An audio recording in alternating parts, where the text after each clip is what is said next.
आज हम लोग दो चरों वाले रैखिक समीकरण के प्रश्नावली 4.3 को देखेंगे। इसमें कुछ ही सवाल को हम लोग देखने वाले हैं जो बनने में थोड़ा सा दिक्कत हो सकता है आप लोग को। तो 4 नंबर का सवाल है कि एक नगर में टैक्सी का किराया निम्न है। पहले किलोमीटर का किराया 8 रुपया है और उसके बाद की दूरी के लिए प्रति किलोमीटर का किराया 5 रुपया है। यदि तय की गई दूरी x किलोमीटर हो और कुल किराया y रुपया हो तो इसका एक रैखिक समीकरण लिखें। रैखिक समीकरण लिखने बोला है और एक आलेख खींचने बोला गया है। यदि देखिए यहाँ से यहाँ तक की दूरी, मुझे यहाँ से यहाँ तक पहुँचना है। पूरा दूरी का क्या बोल रहा है, x किलोमीटर है। पूरा दूरी कितना है, x किलोमीटर। यहाँ से लेके यहाँ तक x किलोमीटर। फिर क्या बोल रहा है कि पहले किलोमीटर का किराया 8 रुपया है। यहाँ से जब हम 1 किलोमीटर चल लिए तो कितना रुपया ले रहा है, यहाँ से यहाँ तक का किराया ले रहा है 8 रुपया और उसके बाद की दूरी के लिए प्रति किलोमीटर का किराया 5 रुपया। यदि हम x में से 1 किलोमीटर चल लिए तो मेरे पास कितना बचा, मेरे पास x - 1 बचा। यहाँ से यहाँ तक की दूरी तब मेरे लिए कितना बचा, x - 1 तक बचा। ये दूरी तब मेरा हो गया 1 किलोमीटर और जो बचा हुआ दूरी हुआ, चूँकि पूरा दूरी x था, 1 किलोमीटर हम चल लिए तो बचा दूरी कितना हुआ, x में से 1 घटा दिए तो x - 1 किलोमीटर। तो जब हम 1 किलोमीटर चल रहे हैं, पहला किलोमीटर का किराया कितना बोल रहा है, 8 रुपया ले रहा है। तो 8 गुना 1 हो जाएगा और जो बाकी का दूरी हम तय कर रहे हैं उसका पर किलोमीटर हिसाब से 5 रुपया। तो यदि इतना किलोमीटर मेरा बचा हुआ है तो 5 रुपया करके कितना रुपया हमको देना पड़ेगा, 5 गुना इतना रुपया। तो इसे हम समीकरण के रूप में लिखते हैं कि चूँकि पूरा तय किया गया दूरी कितना है, तय किया गया दूरी है x। 1 किलोमीटर हम चल गए तो बचा x - 1। इधर मतलब हम लोग का 8 गुना 1 किलोमीटर चले और इधर हम लोग को 5 गुना x - 1 इतना पूरा रुपया हमको लग रहा है। और पूरा रुपया कुल किराया कितना दिया गया है, y रुपया। तो y बराबर 8 × 1 + 5x - 1। ये मेरा एक समीकरण तैयार हुआ। यदि आप लोग को इसमें भी दिक्कत हो रहा है तो एक और हम उदाहरण से देख लेते हैं यहाँ पे कि जैसे 1 किलोमीटर चले तो मेरा 8 रुपया ले रहा है। यदि 2 किलोमीटर चले तो पहला किलोमीटर का तो 8 रुपया लेगा ही, दूसरा का 5। 3 किलोमीटर चले तो पहला किलोमीटर का 8 लेगा ही और बाकी बचा कितना, 1 किलोमीटर इधर हो गया, बाकी बच गया और 2 किलोमीटर। यहाँ पे 1 किलोमीटर चले थे। उसी तरह 4 किलोमीटर यदि चले तो 8 रुपया लेगा ही और इधर 3 किलोमीटर और बचा, 3 और 1 4 टोटल। इसी तरह यदि हम x किलोमीटर चलते हैं तो क्या 8 रुपया तो लेगा ही। और देखिए यहाँ 4 किलोमीटर था तो 1 घटा दे रहे थे, 3 था तो 1 घटा दे रहे थे, 2 था तो 1 घटा रहे थे। उसी तरह x है तो यहाँ क्या होगा, x - 1 इतना हो जाएगा। और कुल किराया, ये पूरा टोटल कितना रुपया है, ये टोटल रुपया मेरा y रुपया है। इसीलिए इसको हम y = 8 × 1 + 5x - 1 के रूप में लिखें। इसको हम सॉल्व करते हैं। y = 8 + 5x - 5। y = 5x, 8 से 5 गया 3। ये हो गया हम लोग का रैखिक समीकरण। इसका रैखिक समीकरण हम लोग लिख दिए। अब इसका हमको आलेख खींचना होगा। आलेख खींचने के लिए हम लोग क्या करते हैं, x और y का पहले एक सारणी बना लेते हैं। ये सारणी बना लिए। पहले x की जगह पे हम लोग 0 बैठा रहे हैं, यहाँ 0 बैठाएंगे तो ये ख़त्म, बचा कितना 3।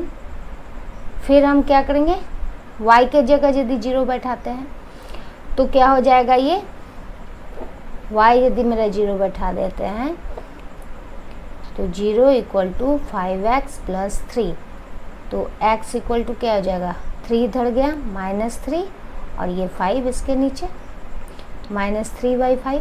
तो ये देखिए बटे में आ जा रहा है। जब हम लोग ये ग्राफ पेपर लेके खींचते हैं आलेख को, तो उस समय क्या होता है, यदि बटे में आ जाता है तो पॉइंट का थोड़ा सा झमेला होता है। इसलिए हमेशा कोशिश कीजिए कि एक पूर्ण संख्या में आए, भिन्न संख्या में आने से ये दिक्कत होगा। तो ऐसा कुछ संख्या हम लेते हैं y के जगह पे, जिससे क्या हो, मेरा x का वैल्यू जो है वो पूर्ण में आए। या फिर x का वैल्यू आप ले सकते हैं, यहाँ हम ले लिए -1, x यदि -1 ले लेते हैं तो y इक्वल टू क्या हो जाएगा, 5 -1 प्लस 3, तो -5 प्लस 3 इक्वल टू -2, ये हो गया -2।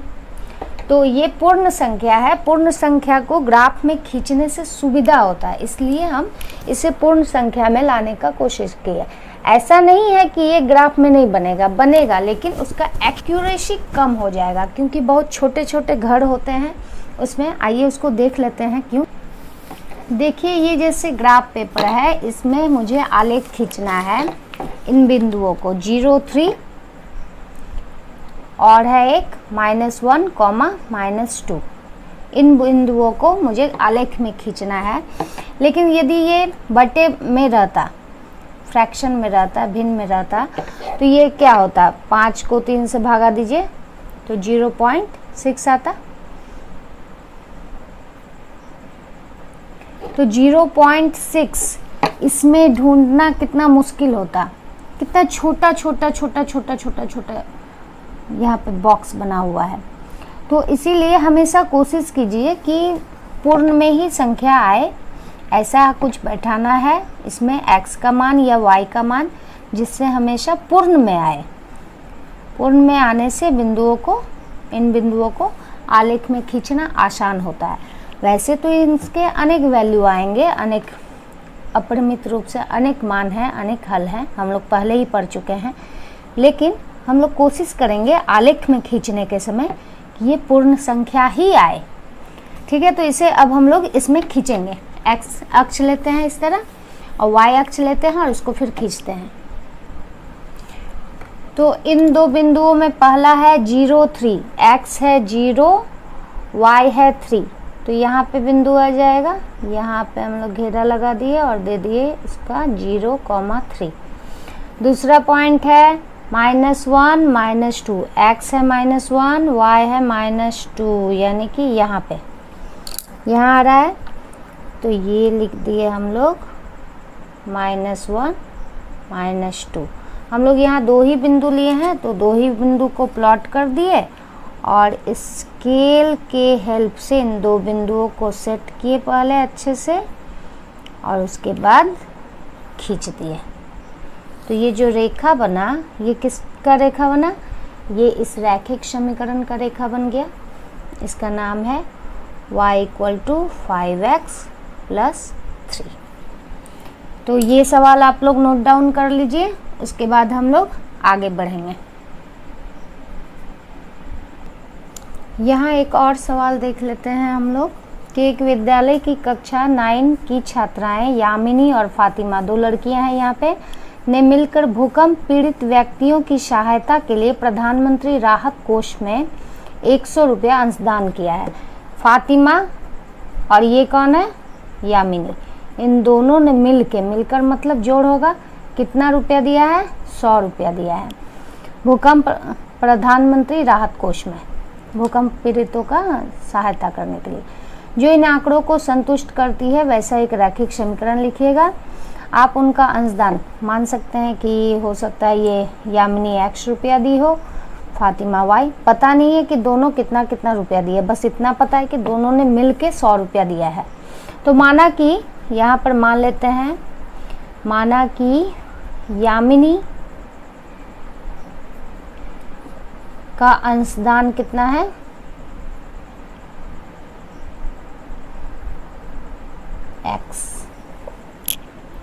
x रुपया हो गया। उसी तरह फातिमा का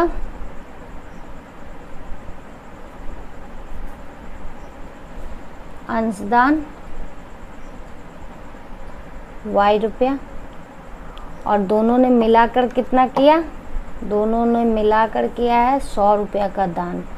तो ये एक रैखिक समीकरण मेरा तैयार हो गया। अब इस रैखिक समीकरण को हम लोग को आलेख में खींचना है, तो पहले इसके लिए एक सारणी बना लेते हैं हम लोग x और y का। तो कोशिश ऐसा कीजिए कि यदि x में 0 रखें तो y का वैल्यू आ जाए, तो ये बहुत इजी पड़ता है। y 100 हो गया और फिर y को 0 कर दीजिए तो x का वैल्यू आ गया। इसीलिए एक बार x को 0 एक बार y को 0 लेके चलने से सुविधा होता है। ये हो गया एक पॉइंट 0, 100 और ये एक और पॉइंट हो गया 100, 0। इन दो पॉइंट को हम लोग अब आलेख में खींचेंगे। इसके लिए ग्राफ पेपर लेते हैं। इन दो पॉइंट्स को इस आलेख में खींचना है हम लोग को। चूँकि 0 और 100 है तो इसलिए हम लोग एक छोटा ये जो बॉक्स है 10-10 का घर, उसको 20-20 लेने चले हैं। यहाँ 20 लिए 40, 60, 80, 100, तब इस पॉइंट को हम दर्शा सकते हैं इसमें। उसी तरह 20, 40, 60, 100 चारों तरफ ले लिया, जिससे इस पॉइंट को दर्शाना इजी हो। तो चलिए हम लोग 0 और 100 को दर्शाते हैं। यहाँ पे हो गया ये पॉइंट 0 और 100, दूसरा पॉइंट है 100 और 0, x है 100, y है 0, यहाँ हो गया 100, 0। अब इन दोनों पॉइंट को पहले सही से सेट कर लेंगे हम लोग। इन दोनों पॉइंट को सेट हो गया। अब हम लोग इसे खींच देंगे। ये रेखा खींचा गया। ये किसका रेखा है? यह है x + y = 100 का रेखा। चलिए इसे नोट डाउन कीजिए, आगे बढ़ते हैं। फिर देखिए एक और सवाल है, क्वेश्चन नंबर 8। अमेरिका और कनाडा जैसे देशों में तापमान फ़ारेनहाइट में मापा जाता है, जबकि भारत जैसे देशों में तापमान सेल्सियस में मापा जाता है। यहाँ फ़ारेनहाइट को सेल्सियस में रूपांतरित करने वाला एक रैखिक समीकरण दिया गया है। ठीक है, इस समीकरण के हेल्प से हम लोग क्या करते हैं, फ़ारेनहाइट को सेल्सियस में बदल देते हैं, सेल्सियस को फ़ारेनहाइट में बदल देते हैं। ये एक रैखिक समीकरण है। अमेरिका, USA, कनाडा इस सब में फ़ारेनहाइट में तापमान नापते हैं और हम लोग का भारत में सेल्सियस में। यहाँ पे देखिए दो चर है, यहाँ XY ना लेके क्या लिया है, F और C। तो यहाँ पे हम लोग का पहला ही सवाल ये है कि सेल्सियस को x अक्ष पे और फ़ारेनहाइट को y अक्ष पे लीजिए। यहाँ जो पहला सवाल है कि सेल्सियस को x अक्ष और फ़ारेनहाइट को y अक्ष मानकर ऊपर दिए गए रैखिक समीकरण का आलेख खींचना है। तो हम लोग इस समीकरण को पहले लिख लेते हैं 9/5 c + 32। c में यदि हम f 0 कर लेते हैं या c को 0 कर लेते हैं तो f मेरा निकल जाएगा। c और f का पहले हम लोग को बनाना होगा। c को x अक्ष पे लेना है और फ़ारेनहाइट को किस में लेना है, y अक्ष पे। तो इसका एक सारणी बना लेते हैं जैसे बना रहे थे पहले हम लोग। तो सारणी को इस तरह से हमको लेना है कि ये भिन्न में ना आए। पहले ही मैंने कहा था कि सवाल को जब भी बनाएंगे तो बिंदु ऐसा आना चाहिए जो पूर्ण संख्या हो, पूर्णांक हो, कुछ भी हो लेकिन भिन्न में ना हो। भिन्न में होने से आलेख खींचने में बहुत सारी परेशानियां आती है। इसलिए तो C को हम लोग क्या ऐसा ले सकते हैं, F को क्या ऐसा ले सकते हैं, ये सोचने वाली बात है यहाँ पे। यदि हम C के जगह पे -10 ले लेते हैं यदि, तो ये क्या हो जाएगा, F = 9/5 × -10 + 32, 5 दूनी 10, 18 + 32 कितना हो जा रहा है, इधर हो जा रहा है, ये घटकर हम लोग का 14 हो रहा है। तो यहाँ पे 14 लिख दिए। अब C को हम लोग -20 ले लेते हैं तो F = क्या हो जाएगा, 9/5 × -20 + 32। इस समीकरण में बैठा है, फिर से C के जगह सिर्फ -20 बैठा है इस बार। 5 चौक के 20 ना 18 27 चौके 36 10 32 -4, ये हो गया -4। तो अब हम लोग को ये दो बिंदु दर्शाना है आलेख पे। तो हम लोग ऐसा जान के ही लिए ताकि हम लोग को सुविधा हो आलेख में दर्शाने में, क्योंकि वो आलेख बहुत ही छोटा सा पेपर रहता है और उसमें उन पॉइंट को दर्शाना। तो आप लोग कुछ और भी मान ले सकते हैं, क्योंकि जानते हैं कि हल तो हमेशा परिमित है, तो कुछ भी लिया जा सकता है। लेकिन मैंने अपने सुविधा के अनुसार एक बार -10 लिया, एक बार -20 लिया। इसे अब हम लोग पॉइंट को प्लॉट करते हैं।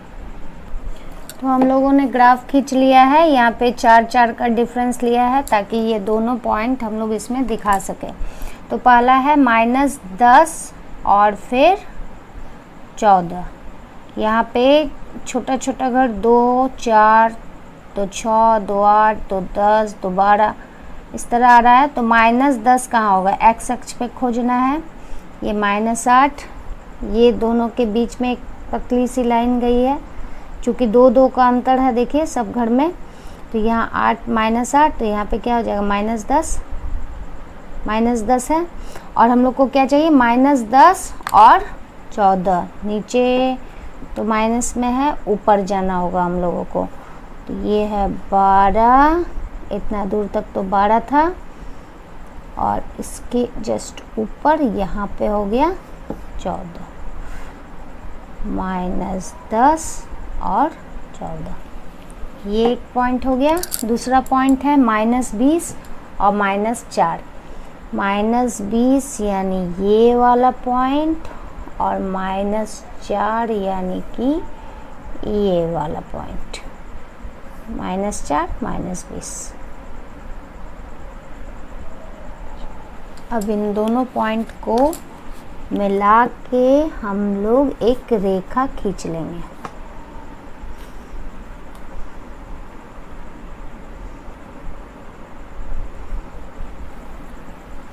तो ये रेखा किसका बन गया, ये रेखा बन गया हम लोगों का।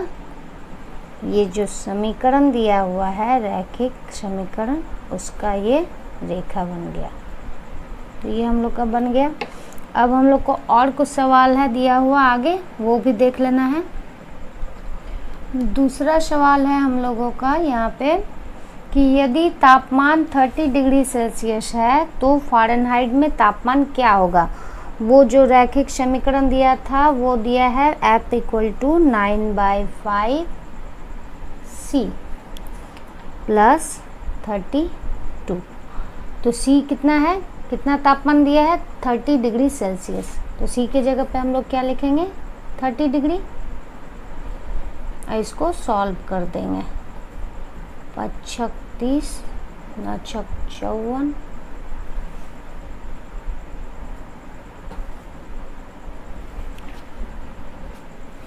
तो ये जोड़ के हो जाएगा 86 डिग्री। क्योंकि ये फ़ारेनहाइट में निकल रहा है इसलिए यहाँ पे फ़ारेनहाइट आंसर में। तीसरा सवाल है, यदि तापमान 95 डिग्री फ़ारेनहाइट है तो सेल्सियस में तापमान क्या होगा। तो फ़ारेनहाइट की जगह पे 95 डाल देंगे हम लोग। यहाँ 95 लिखे = 9/5 C + 32। ये 32 उधर गया तो क्या हो जाएगा, = 9/5 C। ये घट के क्या हो जाएगा, 9/5 C। 3 2 5 3 2 5 और ये 6। तो C = 63। ये 5 कोना कोने गुना होता है तो ऊपर, और ये 9 नीचे। 9 7 63, 7 5 35। 35 डिग्री C है सेल्सियस में, यानी C हो जाएगा आंसर यहाँ। चौथा सवाल है, यदि तापमान 0 डिग्री सेल्सियस है तो फ़ारेनहाइट में तापमान क्या होगा। और यदि तापमान 0 डिग्री फ़ारेनहाइट है तो सेल्सियस में तापमान क्या होगा। तो समीकरण तो पता ही है हम लोग को, दिया हुआ है। एक बार हम लोग सेल्सियस की जगह 0 बैठा लेते हैं, देखते हैं क्या होता है। 9/5 × 0 + 32। तो ये चूँकि फ़ारेनहाइट है ये तो ख़त्म, 32 डिग्री फ़ारेनहाइट। और एक बार हम फ़ारेनहाइट के जगह पे 0 डाल देते हैं, ये 0 हो गया। 9/5 C प्लस 32, तो 9/5 C इक्वल टू -32। ये कोना कोनी ऐसे होगा, C इक्वल टू -32 गुना ये 5 ऊपर चढ़ेगा, 9 नीचे कट रहा है, देखिए तो ये गुना हो क्या हो जाएगा -160/9। इसे अब डिवाइड कर लेते हैं हम लोग। तो डिवाइड करने के बाद यहाँ पे कर लेते हैं 160 को डिवाइड किया तो 9 हो गया, 70 963, यहाँ 7.28 से ये आते जाएगा 7777 आते जाएगा। तो इसे हम लोग लिख सकते हैं -17.8 डिग्री, चूँकि ये सेल्सियस में सेल्सियस। यहाँ एक और सवाल दिया हुआ है कि क्या ऐसा भी कोई तापमान है जो फ़ारेनहाइट और सेल्सियस दोनों के लिए संख्यात्मक समान हो। समान हो मतलब फ़ारेनहाइट इक्वल टू सेल्सियस, दोनों को लेके चलेंगे हम लोग। और समीकरण दिया हुआ है F equal to 9/5 C plus 32। तो जहाँ जहाँ F है वहाँ वहाँ C डाल देंगे और देखेंगे कि क्या सच में समान है ये लोग, तो क्या मान आ रहा है उसका कि कितना पे ये लोग समान होता है। तो यहाँ पे C लिख दिए, C प्लस 32। इसको सॉल्व कीजिए, इसको इधर लाते हैं, इसको उधर ले जाते हैं। 9/5 C minus C equal to -32। ये तो LCM हो गया 5 9C, ये हो गया -5C इक्वल टू -32। ये 5 यहाँ से मल्टीप्लाई हो जाएगा और 9 से 5 गया 4C, -32 गुना 5। और ये 4 यहाँ पर था तो नीचे 4 8 32, 5 8 40। तो 40 डिग्री जो है, -40 डिग्री जो है वो फ़ारेनहाइट और सेल्सियस दोनों में संख्यात्मक रूप से समान होगा। -40 डिग्री सेल्सियस पे फ़ारेनहाइट और सेल्सियस दोनों समान होते हैं। ये हो गया आंसर। तो 4.3 के जितने भी सवाल थे थोड़े लेंदी टाइप के, वो मैंने बना दिया और आशा करते हैं जो भी बचे हुए सवाल हैं उससे आप लोग कर लेंगे। तो आज बस इतना ही, मिलते हैं नेक्स्ट वीडियो में।